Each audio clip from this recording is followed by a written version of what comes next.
எல்லா இடங்களிலும் நீர்ப்பந்தலும் மோர்பந்தல்களும் திறக்கப்பட வேண்டும் என்று சொல்லி அந்த கட்சியை சார்ந்தவர்கள் எந்த விதமான பெரிய நடவடிக்கைகளும் ஈடுபடாமல் பாமர மக்கள் கஷ்டப்படக்கூடியவர்கள் இன்றைக்கு வெளியிலே வர முடியாத அளவில் இன்னைக்கு இருந்துட்டு இருக்காங்க. இன்றைய முதலமைச்சர் நேராக கொடைக்கானலுக்கு சென்றிருக்கின்றார். கொடைக்கானலில் ஒரு 5 நாட்கள் அங்கு தங்கி ஓய்வெடுத்து விட்டு குழு என்று இருந்துவிட்டு வருவார். ஓய்வெடுக்கிற நான் போய் சொல்லி என்ன சொல்றாரு, அந்த நாடுகள்லாம் போறது வந்து அதானி கூட தான் போறாரு. ஆமாமா, அதாவது அவர் என்னங்க இப்ப இங்க இருந்து துபாய்க்கு போயிட்டு வந்தாரு. இங்க தமிழகத்தினுடைய முதலமைச்சர் லூலு கிட்ட போயிட்டு 6000 கோடி நாங்க வந்து கிட்டத்தட்ட 4000 கோடிக்கு மேல நாங்க ஒப்பந்தம் போட்டோம்னு சொன்னாரு. இது வரைக்கும் ஒப்பந்தம் வரல. அவர் மனைவியோட அவங்க குடும்பத்தாரோட சென்று விட்டு துபாய் போயிட்டு எல்லாம் போய் சுற்றி பார்த்து விட்டு வந்திருக்காங்க. அந்த மாதிரி போவாரா? 13,000 கோடி முடக்கி இருக்கு தெரியுங்களா? 13,000 கோடி அவருடைய சொத்துக்களை முடக்கி நீ இந்த நாட்டு மக்களுடைய பணத்தை வைத்து ஏமாற்றி வரி கட்டாமல் நீ அங்க போய் உட்காந்துட்டு இங்கிலாந்துல உட்காந்துட்டா நீங்கள் ரெக்கவரி பண்ணக்கூடிய காலகட்டம் எதுனா 2014 to 2024. அத்தனை பேருக்கும் நீங்க வந்து நீரவ் மோடியா இப்ப நீரவ் மோடி ஏன் சார் போனாரு? இந்த நாட்டை விட்டு ஏன் போறாங்க? நீங்க அதுல 3% தான் அரசியல்வாதிகள், நல்லா தெரிஞ்சுக்கணும். நீங்க உடனே அரசியல் வந்து அமலாக்கத்துறை பாயுதுன்றாங்க. அரசியலுக்கு அதுக்கு 3% அரசியல்வாதிகள் மீது தான் வழக்கு போட்டுருக்கார், தெளிவுபடுத்திருக்கார் பிரதமர். அப்ப அக்கௌண்டபிள் ஆக்கி இருக்குது யாரு? பாஜக தான். அக்கௌண்டபிலிட்டி இல்லைன்னா காங்கிரஸ் கட்சி வெறும் 380 கோடி தான் இருக்குது. அத வந்து முடக்கியாச்சு பேங்க்ல. அவங்க சரியா வரிக்கிறாங்க சார். குப்பு செய்திகள் நேயர்களுக்கு வணக்கம். இன்றைய சிறப்பு விவாத நிகழ்ச்சியில நம்மோடு இணைந்திருக்கும் சிறப்பு விருந்தினர்கள் இந்து மக்கள் கட்சியினுடைய பொதுச் செயலாளர் திரு பாரத மாதா செந்தில் ஐயா அவர்களும், மேலும் தமிழ்நாடு நாயுடு பேரவையின் தலைவரும் திமுகவின் மூத்த முன்னோடியுமான முனைவர் காமாட்சி ஐயா இருக்காங்க. இருவருக்கும் வணக்கம். வணக்கம். முதல்ல திரு காமாட்சி ஐயா வந்து சமூக வலைத்தளங்கள்லாம் வந்து கலைஞர் அவர்கள் 2015 சொன்ன கருத்துக்கள் வந்து இப்போ இந்த சமயத்துல வந்து அதிகமா வந்து வைரல் ஆறதை பாக்குறோம். அதுல கலைஞர் அவர்கள் குறிப்பிடுறாரு, கும்பி எரிகிறது, உடல் கருகுது, அதே போல குழு கொடநாடு தேவையா அப்படின்ற மாதிரி அவர் வந்து அப்போது கருத்து சொல்லியிருந்தாரு. அம்மையார் ஜெயலலிதா அவர்கள் வந்து கொடநாடுல தங்கி இருந்ததுனால இன்றைய தினம் வந்து நம்முடைய முதல்வர் கொடைக்கானலுக்கு வந்து பயணம் மேற்கொண்டிருக்காரு. இது எப்படி பாக்குறது? அது ரெண்டு ஒப்பிட்டு சொல்றாங்களே. மேலும் பாரதிய ஜனதாவுடைய ஒரு நிர்வாகி போதை பொட்டலத்தோடு வந்து முதல்வரை வந்து சந்திச்சு கோரிக்கை வைக்கலாம்னு போயிருக்காரு. அதுவும் பெரிய ஒரு பரபரப்பை ஏற்படுத்தி இருக்கு. தமிழ்நாட்டுல இந்த மாதிரி போதை மாநிலமா மாறி இருக்கு. அதை வந்து முன்னிலைப்படுத்தணுங்கிறதுக்காகத்தான் நான் வந்து கவன ஈர்ப்பா வந்து நான் கொண்டு போனேன் போதை பொட்டலத்தை அப்படின்னு சொல்லியும் வந்து பரபரப்பா போயிட்டு இருக்கு. எப்படி பாக்குறது? அதாவது கலைஞர் சொல்லும் போது தமிழ்நாட்டுல வந்து அப்போ வந்து ரொம்ப வறுமை அதிகமா இருந்தது. அப்பதான் கஞ்சி தொட்டி எல்லாம் திறந்துகிட்டு இருந்த நேரம். அந்த நேரத்துல வந்து இந்த அம்மா வந்து என்ன பண்ணாங்க, இங்க அது கோடைக்காலம் வேற, அதனால அந்த அம்மா அங்க வந்து அலுவலகத்தையே அங்க ஷிஃப்ட் பண்ணிட்டாங்க. அதான் அதிகாரப்பூர்வமான அலுவலகமா இல்லாம இந்த அம்மா அங்க போன உடனே ஃபைல்கள்லாம் அங்கதான் போய் கையெழுத்தாகி வரும். அந்த மாதிரிதான் அங்க போய் அந்த அம்மா ஒரு 48 நாள் தங்கியிருந்தாங்க. ஸோ அதனால அந்த நேரத்துல வந்து கலைஞர் வந்து அந்த வார்த்தையை சொன்னாங்க. ஆனா இப்ப வந்து ஸ்டாலின் போறது வந்து ஏற்கனவே இப்பதான் தேர்தல் முடிஞ்சது தமிழ்நாட்டுல மட்டும். ஸோ அதனால இந்த பரப்புரை முடிஞ்சதுனால அவர் வந்து கொஞ்சம் டயர்டா இருந்ததுனால சரி ஏற்கனவே வந்து மாலத்தீவ்ஸ் போலாங்கிற மாதிரி ஒரு ஐடியா வச்சிருந்தாரு.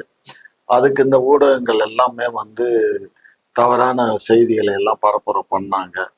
இது அதான் இங்க இருக்க பணத்தை எடுத்துக்கொண்டு போய் அங்க போய் முடக்கிறதுக்கு போறாரு போல இருக்கு அப்படின்னு எல்லாம் பேச ஆரம்பிச்சாங்க.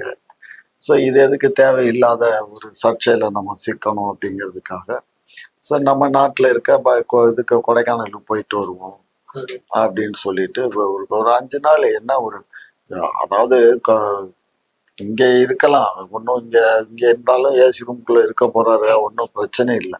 பட் ஆனா இங்க வந்து ஆமா அத புத்துணர்வு கொள்வதுதான். இப்ப எப்படி வந்து யானைகளுக்கெல்லாம் புத்துணர்வு முகாம வந்து முதுமலை காடுகளுக்கு காட்டுல இருக்க மாதிரி ஒவ்வொரு மனிதனுக்கும் தேவைதான் அது. இப்ப நம்ம எல்லாம் போறோமா இல்லையா? ஒவ்வொருத்தரும் போய் கோடை ஸ்தலங்கள 14 இல்ல இப்போ என்ன கேள்வி எழுப்பப்படுது அப்படின்னா, கஞ்சா வந்து மாநிலத்துல வந்து எங்க பார்த்தாலும் கஞ்சா, இளைஞர்கள் மத்தியில கஞ்சா அந்த சமீப காலத்துல வந்து அதிகமா வந்து எக்கச்சக்கமா பிடிபடுது.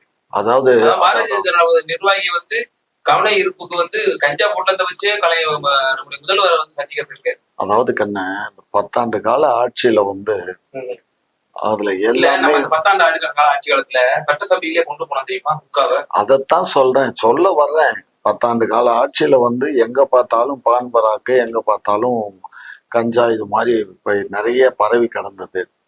அதுக்கப்புறம் இவங்க ஆட்சிக்கு வந்த உடனே மக்களுக்கெல்லாம் பாதிக்கப்பட்டு இருந்தாங்க இல்லையா, கொரோனா, சிக்கன் துனியா, இது கொரோனா வந்தது.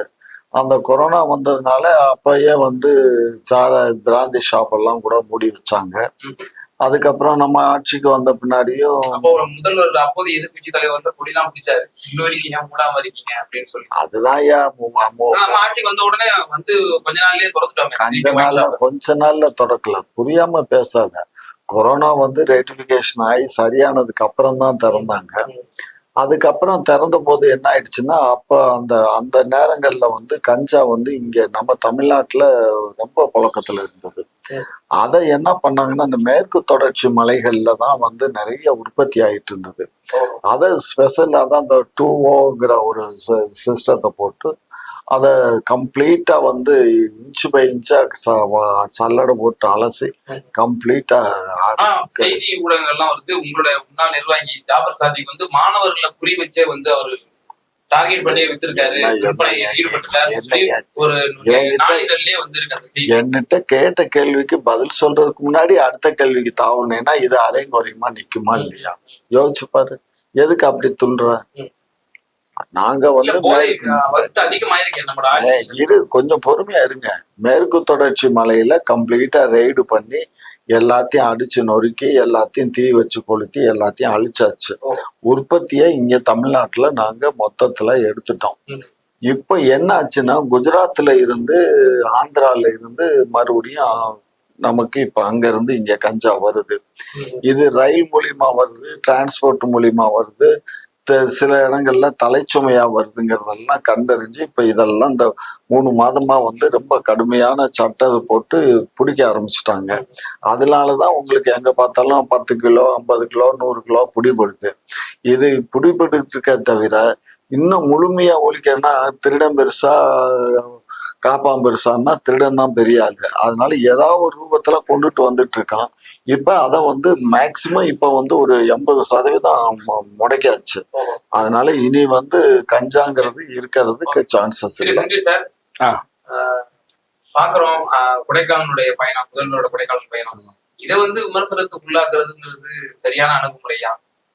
அதே போல ஐயாவும் சொல்றாரு, போதை நடவடிக்கைகள்லாம் வந்து துரிதமா இந்த அரசு எடுத்துட்டு வந்துதானே இருக்கு. ஏன் வந்து அந்த கவன ஈர்ப்புக்காக அந்த போதை பட்டலத்தெல்லாம் கொண்டு வந்து முதல்வர் முன்னில காமிச்சு அந்த அளவுக்கு ஏன் வந்து தீவிரமா பிரச்சாரம்? தமிழகத்தினுடைய மறைந்த முன்னாள் முதலமைச்சர் ஜெயலலிதா அவர்கள் கொடநாடு சென்று ஓய்வெடுப்பார். வழக்கமாக இப்போதைய முதலமைச்சர் மு.க. ஸ்டாலின் அவர்கள் இதற்கு முன்பும் குடும்பத்தோடு சென்ற போதும் சரி, அல்லது இந்த கடுமையான வெயிலே மக்கள் அவதிப்பட்டு கொண்டிருக்கக்கூடிய இந்த நேரங்களிலே தமிழகம் முழுவதும் எல்லா இடங்களிலும் நீர்ப்பந்தலும் மோர்பந்தல்களும் திறக்கப்பட வேண்டும் என்று சொல்லி அந்த கட்சியை சார்ந்தவர்கள் எந்த விதமான பெரிய நடவடிக்கைகளும் ஈடுபடாமல், பாமர மக்கள் கஷ்டப்படக்கூடியவர்கள் வெயிலிலே இன்றைக்கு வெளியிலே வர முடியாத அளவில் இன்னைக்கு இருந்துட்டு இருக்காங்க.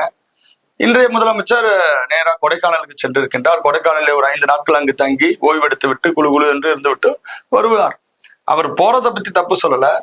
ஆனால் முதலமைச்சர்கள் 2 முதலமைச்சர்களும் போய் ஓய்வெடுக்கின்றார்களே, பாமர மக்கள் என்ன செய்வார்கள்? இந்த பாமர மக்களுக்கான இந்த வெயிலுக்கான ஒரு உதவிகளை செய்வதற்கான ஒரு விஷயங்களை ஒரு முடக்கி விட்டு அதை நடைமுறைப்படுத்தி விட்டு சென்றால் நல்லா இருக்கும். ஆனா அதை பத்தி எல்லாம் வந்து பெரிய அளவுல கவலைப்பட்ட மாதிரியோ அல்லது அதற்காக செயல்பட்ட மாதிரியோ எதுவும் விஷயங்கள் நடக்கல. அவரு வெளிநாட்டுக்கு போகல கண்ண. அல்ல, எந்த நாடு போனாலும் அவரு போற இடம் வந்து குழுன்னு இருக்கிற இடத்துக்கு அவரு போயிட்டாரு. நாங்க இன்னைக்கு வந்திருக்கிறோம், இந்த ஸ்டுடியோக்கு வந்திருக்கிறோம். நாங்க வரக்கூடிய இடங்களிலே இந்த இந்த வெயில்ல எங்களுடைய வெளியில வர முடியாத அளவுல கஷ்டப்பட்டு இருக்கக்கூடிய எங்களுடைய ஆதங்கம் தான் இது. இது ஏதோ அரசியலுக்காக பேசவில்லை, மக்கள் படுகின்ற கஷ்டத்தை பத்தி தான் நான் பேசிட்டு இருக்கேன். என்ன சொல்றாங்க அப்படின்னா, நம்முடைய பாரத பிரதமர் டிமானிட்டேஷன் அறிவிச்சாரு.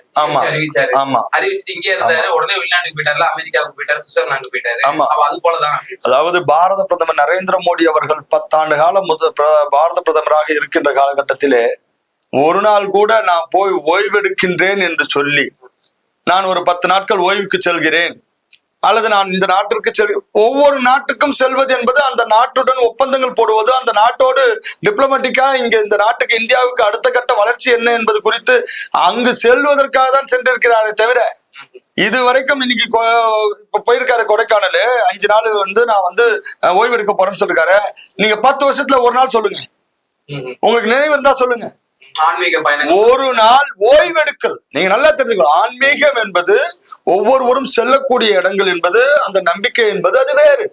ஓய்வெடுக்கிற நான் போய் சொல்லி என்ன சொல்றாரு, அந்த நாடுகள்லாம் போறது அதானி கூட தான் போறாரு. ஆமாமா, அதாவது நாடாளுமன்றத்துல அவர் என்னங்க இப்ப இங்க துபாய்க்கு போயிட்டு வந்தாரு. இப்ப இங்க தமிழகத்தினுடைய முதலமைச்சர் லூலு கிட்ட போயிட்டு 6000 கோடி நாங்க கிட்டத்தட்ட 4000 கோடிக்கு மேல நாங்க ஒப்பந்தம் போட்டோம்னு சொன்னாரு. இது வரைக்கும் ஒப்பந்தம் வரல. அவர் மனைவியோட அவங்க குடும்பத்தாரோட சென்று விட்டு துபாய் போயிட்டு எல்லாம் போய் சுற்றி பார்த்து விட்டு வந்திருக்காங்க. அந்த மாதிரி போவாரா?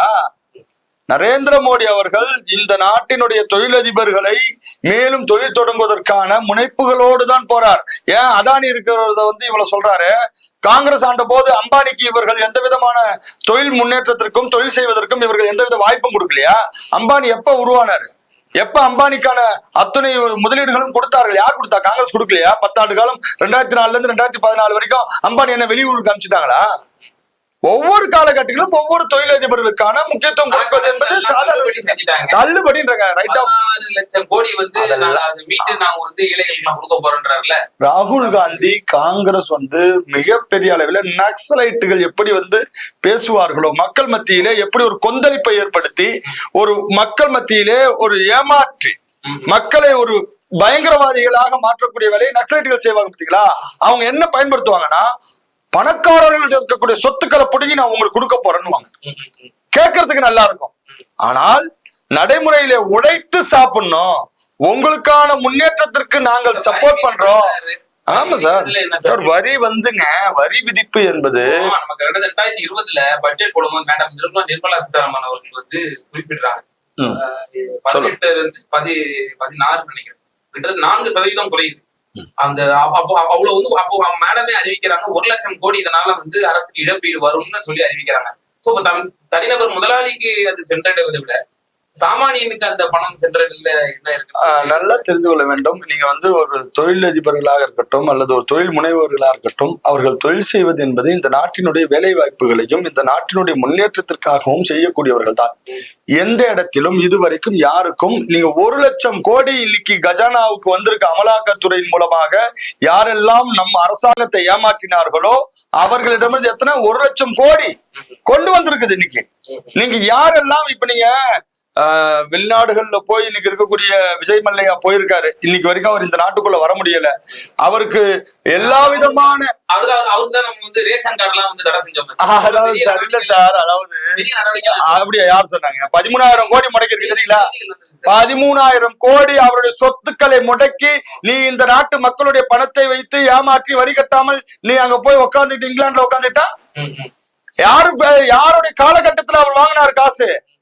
வங்கிகளில் இருந்து பணம் பெறது எப்ப? காங்கிரஸ் ஆண்ட போது. சுப்பிரமணிய சாமி என்ன சொல்றாரு, அருண்ஜேட்லியுடைய தயவோடு தான் அவருடைய கண்காணிப்புல தான் போனாரு வெளிநாடு. சார் அவர் எங்க போனாலும் அத நிறைய பேர் சொல்லலாம் சார். சுப்பிரமணிய சாமிக்கு நிதியமைச்சர் பொறுப்பு கொடுக்கல, அதனால அவர் நிதியமைச்சர் பொறுப்பா இருந்த அருண்ஜேட்லியின் மீது அவர் ஏதேனும் ஒரு காழ்ப்புணர்ச்சியில அவர் இப்படி தூரி சேர்த்த வாரி பூசலாம். ஆனால் உண்மையில் சொல்ல வேண்டும் என்று சொன்னால், காங்கிரஸ் ஆண்ட போது வாங்கிய கடனை எல்லாம் நீங்கள் ரெக்கவரி பண்ணக்கூடிய காலகட்டம் எதுனா 2014 to 2024. அத்தனை பேருக்கும் நீங்க நீரவ் மோடியா? இப்ப நீரவ் மோடி எங்க இருக்கு? நீரவ் மோடி ஏன் சார் போனாரு? இந்த நாட்டை விட்டு ஏன் போறாங்க? இந்த நாட்டிலே அந்த அளவிற்கு இந்த நாட்டினுடைய வரி பணத்தை இவர்கள் எல்லாம் ஏமாற்றினார்கள் என்று சொன்னால் இங்கு உங்களுக்கு இடமில்லை. பயந்து ஓடுறாங்க, ரெக்கவரி பண்றாங்க.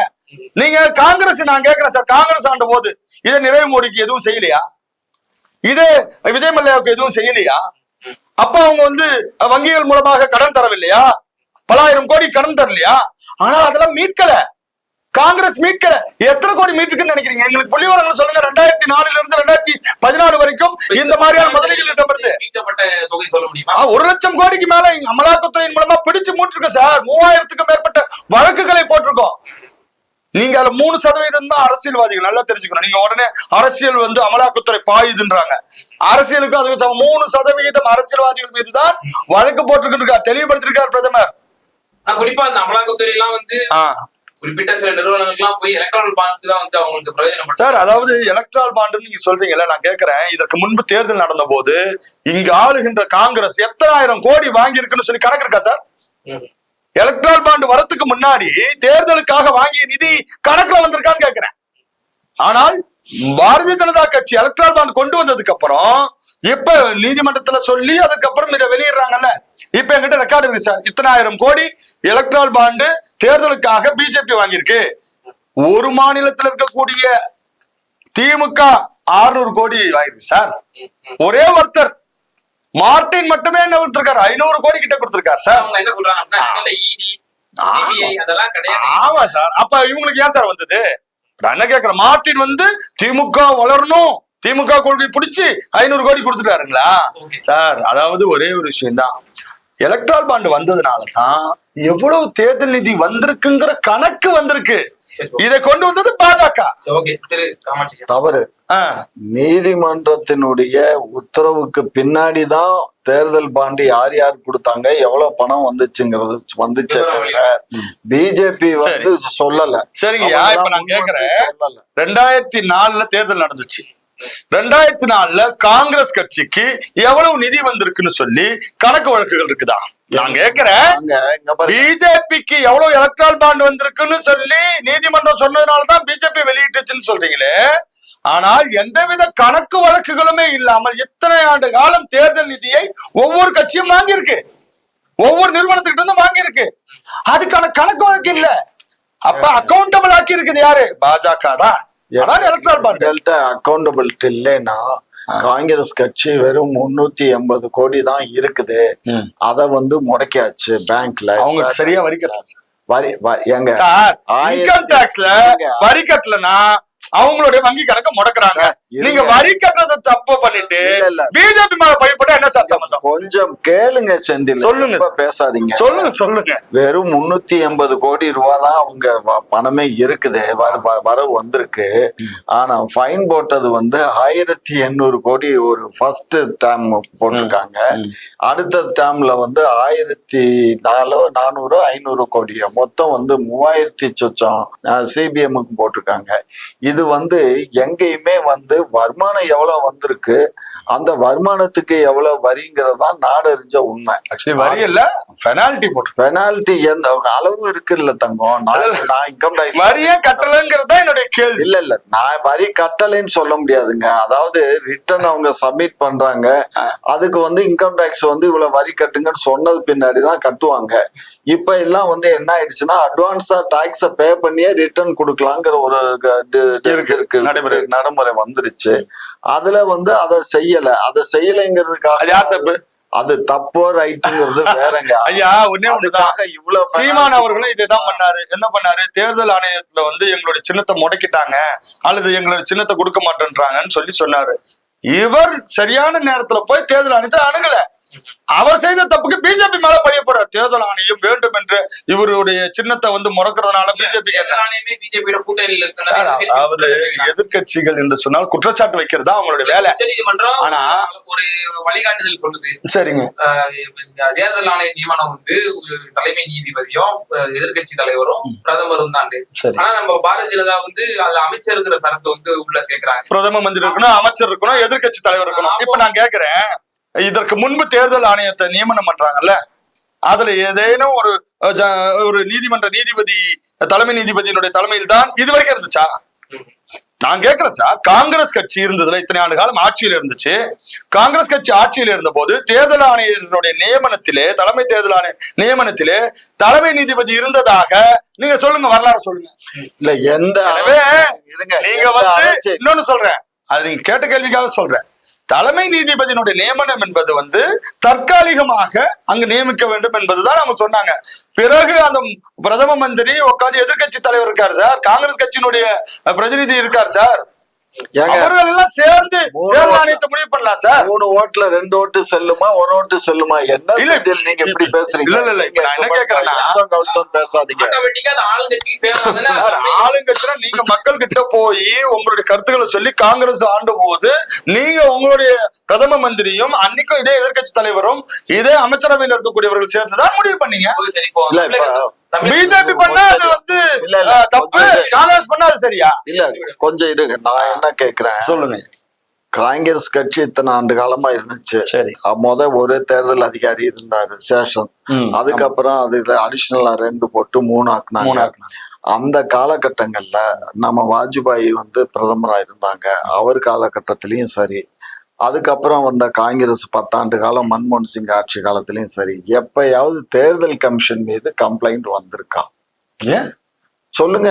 தேர்தல் சேஷனே வந்து பாத்தீங்கன்னா, சேஷனே தேர்தல் ஆணையங்களிலே ஒரு புரட்சி செய்தவர்.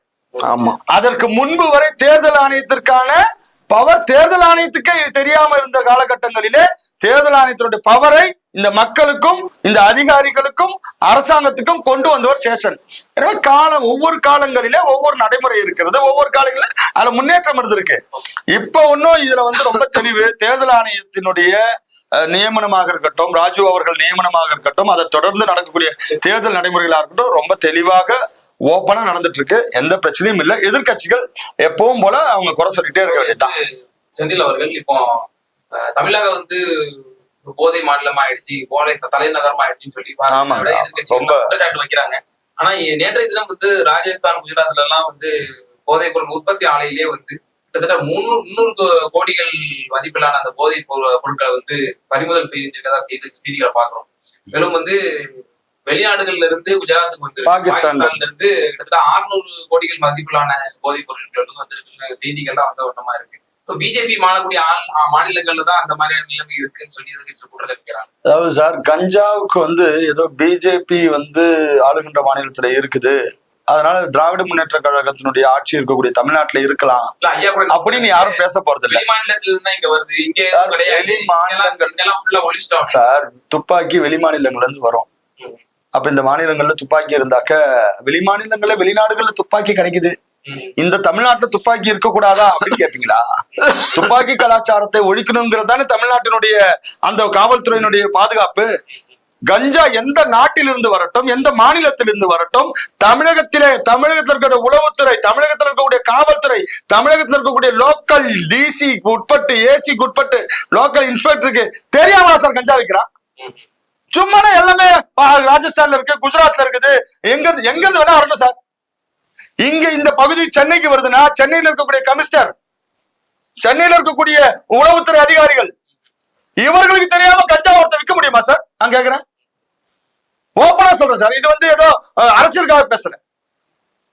தமிழகத்திலே அரசு அதிகாரிகள், இங்க இருக்கக்கூடிய காவல்துறை அதிகாரிகள் இப்ப வரைக்கும் வந்து மிஷன் வச்சு அதை வந்து நடவடிக்கை எடுக்கிறாங்க சார். நடவடிக்கைகள் என்பது யானை பசிக்கு சோழ பொறிங்கிற கதையா? இந்த கஞ்சாவில போலீஸ்காரங்க அடிக்கிறாங்க. கண்ணகி நகர்ல நீங்க பாருங்க, தினைக்கும் பாருங்க, தினசரி செய்தித்தாள்களிலும் தினசரி டிவி சேனல்களிலும் ஒரு இடத்துல போலீஸ்காரங்களை அடிக்கிறாங்க, இன்னொரு இடத்துல பஸ் கண்டக்டர் அடிக்கிறாங்க, இன்னொரு இடத்துல பப்ளிக் அடிக்கிறாங்க, இன்னொரு இடத்துல போனாக்க அந்த பகுதியில் இருக்க பெண்களை போய் கேலி பண்ணி அடிக்கிறாங்க போதையில, கஞ்சாவில. சோ இது வந்து தமிழகத்தினுடைய காவல்துறை யார் விற்கிறாங்களோ நல்லா தெரிஞ்சுக்கோங்க. இந்த தமிழகத்துக்குள்ள யார் விற்பனை செய்கிறார்களோ அந்த விற்பனை செய்பவர்களிடத்திலிருந்து கையூட்டு பெற்றுக்கொண்டு, இங்க ஆமாம் பகிரங்கமா சொல்றேன், கையூட்டு பெற்றுக்கொண்டு நடமாட விடுகிறார்கள். இன்னொரு அபாய விஷயம் சொல்றேன், அந்த தகவல்களை கொடுக்கக்கூடியவர்கள் நான் புள்ளி விவரங்களோட சொல்லுவேன்.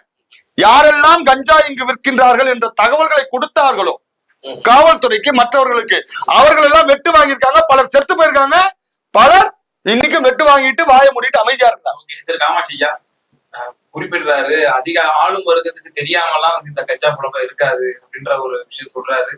கைவிட்டு வாங்குறாங்கிற பகிரங்கமான குற்றச்சாட்டுகள்லாம் முன் வச்சிருக்காரு. இது பற்றி இல்ல இதெல்லாம் வந்து செந்தில் சொல்றதுல சில உண்மைகள் இருக்கத்தான் செய்யுது. அப்போ நம்ம திராவிட மண்டல ஆட்சியுடைய இங்க பாருக்கண்ண, ஒரு காவல்துறையில வந்து எல்லாரும் நேர்மையா இருக்காங்க, நேர்மையான அதிகாரிகளா இருக்காங்கன்னு சொல்ல முடியாது. அதுல ஒன்று ரெண்டு கற்பாடுகள் இருக்கத்தான் செய்யும். இந்த கற்பாடுகள் இது போன்ற கேவலமான இழிநிலைகளை செய்யலாம். அதையும் தான் இப்ப விரட்டி விரட்டி இப்ப நம்ம வந்து புடிச்சுக்கிட்டு இருக்கோம். இப்ப வந்து கடந்த இந்த ஒரு 15 தினங்களா வந்து ரொம்ப கடுமையா கஞ்சா புழக்கத்தை தடுத்திருக்கோம். இப்ப இந்த கஞ்சா புழக்கத்தை தடுத்ததனுடைய எஃபெக்ட் என்னன்னா, பூராமே இப்ப மறுபடியும் தண்ணி போட ஆரம்பிச்சிட்டானுங்க. அதிகமா ஏற்கனவே தண்ணி போடுறான், இப்ப அதிகமா தண்ணி போட்டுட்டு ரோட்டு காட்டுல இப்ப திரியிறான். இப்ப அதை வந்து இனி காவல்துறை வந்து தண்ணி போட்டுட்டு ரோட்ல வந்து சலம்புறவனையோ ரோட்ல படுத்து கிடக்கிறவனோ அள்ளி கொண்டு குப்பையில போடுற மாதிரி உள்ள தள்ளிடணும். அப்படி தள்ளினா தான் இனி நாடு உருப்படும். அது அளவுக்கு நம்ம அந்த 60 ஆண்டு கால திராவிட ஆட்சியில வந்து மக்களை இந்த மாதிரி போதைக்கு உள்ளிட்டோம் பாரு. அது தடுக்க தவறிட்டாங்க. இந்த 60 ஆண்டாவது கத்திரிக்காய் ஆண்டாவது இது 2000 ஆண்டுகளா வந்து இது சோமபானம் சுறாபானம் லூசுத்தனமா பேசாத. இது இந்த மதுங்கிறது வந்து இன்னைக்கு நேற்று அறிமுகமானது அல்ல. பல்லாயிரக்கணக்கான ஆண்டுகளாக வந்து அதுக்கு பேரு சோமபானம் சுறாபானம்னு சொல்லி எல்லாமே இருந்துதான் இருக்கு. அப்ப வந்து இந்த மாதிரி ஊடகங்கள் ஆளக்கூடிய மாநிலங்கள்ல விளக்கு இருக்கு. குஜராத்ல விளக்கு இருக்கு, பீகார்ல விளக்கு இருக்கு. அவங்க எல்லாம் முன்மாதிரியா இருக்காங்க. நம்ம வந்து சொல்றோம் போர்ட்ல எவ்வளவு பிடிச்சோம், 30,000 வருமானம் உள்ள ப்ரௌன் சுகர் போன வருஷம் பிடிக்கலையா 6 மாசத்துக்கு முன்னாடி. அதுக்கப்புறம் துறைமுகத்துல அதுக்கப்புறம் இப்ப ஒரு 600 கோடி பாகிஸ்தான்ல இருந்து வந்தது. அதுவும் பாகிஸ்தான்ல இருந்து வந்ததுதான் சொல்றாங்க. தினோத்திக்கு அங்க பிடிச்சுக்கிட்டு தான் இருக்காங்க. சரியா? இதுல இங்க குஜராத்ல அதே மாதிரி எல்லா நாட்டிலையும் எல்லாம் இருக்கு. இங்க வந்து என்னன்னா, இங்க வந்து கொஞ்சம் அதிகமா மக்கள் வந்து விழிப்புணர்வோட இருக்கிறதுனால இந்த மாதிரி ஊடகங்கள்ல உட்காந்து பேசுறது அதிகரிச்சு போச்சு. ஏன்னா உங்களுக்கு வியாபாரம் ஆகணும், அதனால ஒண்ணு அவரை மாதிரி ஆளை என்ன மாதிரி ஆளை கூப்பிட்டு வந்து வச்சுக்கிட்டு நீங்க லைட்டை போட்டுக்கிட்டு இப்ப எங்கள்கிட்ட வியாபாரம் உங்களுக்கு வியாபாரம் ஆகணுங்கிறதுக்காக அரசாங்கம் ஏற்படணும் அப்படிங்கிற எண்ணத்துல நீங்க கொட்டி கவிழ்த்துறீங்க. ஆகையினால இப்ப வந்து கஞ்சா புழக்கம் வந்து ஓரளவுக்கு வந்து 80% தடுத்தாச்சு. இன்னும் இருக்கக்கூடிய இந்த 20% கூடிய விரைவில் அதுவும் தடுத்து. குஜராத் போன்ற மாநிலங்களிலேயே வந்து ஐயா சொன்னது போல பல 100 பல ஆயிரம் கோடிகள் கஞ்சா பொருட்கள் எல்லாம் வந்து பறிமுதல் செய்யறதை பாக்குறோம். அங்கேயும் வந்து கடுமையான புழக்கங்கள் இருக்கதானே செய்யும். அப்புறம் நம்மளுடைய பிரதமருடைய ஊர்ன்ற பொழுது சந்தேகம் எழுப்பது. அதாவது மது விலக்கு என்பது அங்கு இருக்கின்றது, அமலில் இருக்கின்றது. அது காலம் இன்னைக்குல சுதந்திரம் கிடைக்கிறதுக்கு முன்புல இருந்து அது அமலிலே இருந்து கொண்டிருக்கின்றது. காந்தி பிறந்த மண் என்பதையும் தாண்டி தமிழகத்திலும் எப்படி குஜராத்தில் இருக்கிறதோ அதே நடைமுறை தான் இந்த நாட்டினுடைய 1947 சுதந்திரம் கிடைக்கும் போது இங்க அதுக்கு விலக்கு இருந்தது. தமிழகத்தில தமிழகம் என்று சொன்னால் இங்க சென்னை மாகாணம் அந்த பகுதிகளில் இருந்தது. அதற்கப்புறமும் கூட தனியாக தமிழகம் வரும்பொழுது கூட, தமிழகமாக தமிழ் 57 உருவான போது கூட இங்கேயும் அதே நடைமுறை இங்க விலக்கு ஆனது இருந்து கொண்டுதான் இருந்தது. ஐயா கருணாநிதி அவர்கள், அதுக்கப்புறமா வந்த திராவிட கட்சிகளுடைய அவங்களுடைய கரிசனம், ஏழை எளிய மக்கள் பாவம் கொஞ்சம் ரொம்ப இப்ப கூட முத்துசாமி அமைச்சர் சொன்னார் பாத்தீங்களா, குடிகாரர்கள்னு சொல்லிடக்கூடாது அவங்கள வந்து. ஆமா, அது காலையில குடிக்கிறவங்கள குடிகாரன்னு சொல்லக்கூடாது. அந்த அளவுக்கு கரிசனமா வந்து ஏழை எளிய மக்கள் கொஞ்சம் சாப்பிட்டுட்டு நல்லா இருக்கட்டுமே அப்படிங்கிற ஒரு எண்ணத்துல இந்த திராவிட மாடல் அரசு கொண்டு வந்து இன்றைக்கு தமிழன் ஒவ்வொரு உலகமெல்லாம் ராஜராஜ சோழன் காலத்தில் இருந்து உலகெல்லாம் சென்று அங்கு வணிகம் செய்து வியாபாரம் செய்து உழைத்து இன்னைக்கு மலேசியாவா இருக்கட்டும், சிங்கப்பூரா இருக்கட்டும், இலங்கையா இருக்கட்டும், அந்த நாட்டை முன்னேற்றியது யார் என்று சொன்னால் உழைத்து தமிழனுடைய உழைப்பு தான். ஆனால் தமிழகத்துல இன்னைக்கு தமிழன் உழைக்க முடியல. தமிழ்நாட்டுல வாழக்கூடிய மக்கள் இன்னைக்கு உழைப்பதற்கு முடியாத நிலைக்கு இந்த குடி அடிமையாக்கி இருக்கின்றது என்று சொன்னால் அதுதான் திராவிட மாடலுடைய சாதனை. இதுதான் திராவிட மாடல் சாதனை. இந்த கஞ்சா நீங்க சொன்னீங்க குஜராத்ல சொல்றேன் நானு, நல்லா தெரிந்து கொள்ள வேண்டும். குஜராத் என்பது நீங்கள் அருகாமையில் என்ன கடற்படை இருக்கிறது, அருகாமையில் இருக்கக்கூடிய நாடு பாகிஸ்தான். பாகிஸ்தானில் இருந்து கடத்தி கொண்டு இப்ப கூட எங்க பிடிச்சாங்க, அதானியில் அங்க கடற்கரையிலே தான் பிடிச்சாங்க, கடல்லே தான் பிடிச்சாங்க. அந்த 16 பாகிஸ்தானியர்களையும் பிடித்தாங்க. கிட்டத்தட்ட அதற்கப்புறமா அவர்கள் கொடுத்த தகவலின் அடிப்படையில ஒரு குடவுன்ல இருக்கக்கூடிய இடங்கள்ல போய் அங்கிருந்து எடுத்தாங்க. நீங்க சொல்ற மாதிரி எல்லா இடங்களிலும் ஊடுருவிட்டு இருக்கு. சோ அதற்கான தடுப்பு நடவடிக்கைகளையும் அங்க எடுத்துட்டு இருக்கிறாங்க. ஆனால் நான் என்ன கேட்கிறேன்னா, இங்கேயும் கடுமையாக எடுக்க வேண்டும், மது விலக்கை அமல்படுத்த வேண்டும். அததான் நான் கேட்கிறேன். சரி, ஓகே. திரு காமாட்சி ஐயா, மது இதுல மூலக்கூறு இருக்கிறதே மதுதான். ஐயா குறிப்பிட்டது போல எல்லா அஃபென்ஸுக்கும் மூலக்கூறா இருக்கிறதே மதுதான். மதுவை நம்ம குறைச்சோமா இந்த ஆட்சியில? நம்ம வந்து இவ்வளவு பேசுறோம், மக்களை சீர்படுத்தணும்னு பேசுறோம், நம்ம மதுவை குறைச்சோம். பாரு, நீ வந்து மதுவை வந்து அரசு உடைமையாக்கி அரசு கடைகளை நியமிச்சு அரசு அதிகாரிகளை போட்டு நீ வியாபாரம் பண்ண சொல்லிவிட்டு அது ஒரு 10 வருஷம், அதுவும் திராவிட மாடல், ஒரு 10 வருஷமா அனைத்து இந்திய அண்ணா திராவிட அந்த திராவிட மாடல் தான். கத்திரிக்காய் சரி, அரசாங்கத்துக்கு மக்களை வந்து பழக்கத்தை கொண்டுட்டு வந்து அடிமை ஆயின மாதிரி பழக்கத்தை கொண்டு வந்து வச்சு 69ல கலைஞர் அவர்கள் எப்படி மக்கள் பாரு 20 ஆண்டு காலம் ஆச்சு டாஸ்மாக் இது பண்ணி. இந்த 20 ஆண்டு காலத்துல பழகி போன மக்களை நம்ம வந்து இன்னைக்கு ஒரே நேரத்துல கடையை மூடினோம்னா, அந்த கொரோனா வந்த போது கடையை மூடுனாங்க. எல்லாம் பைத்தியம் முடிச்சு தெரிஞ்சான், அப்படிலாம் இல்லையா, பைத்தியம் முடிச்ச மாதிரி தெரிஞ்சான். இப்ப மறுபடியும் இல்ல சாக போறோங்கிற பயத்தால பேசாம இருந்தா. கொரோனா காலம் என்பது நமக்கு கிடைத்த நல்ல வாய்ப்பு.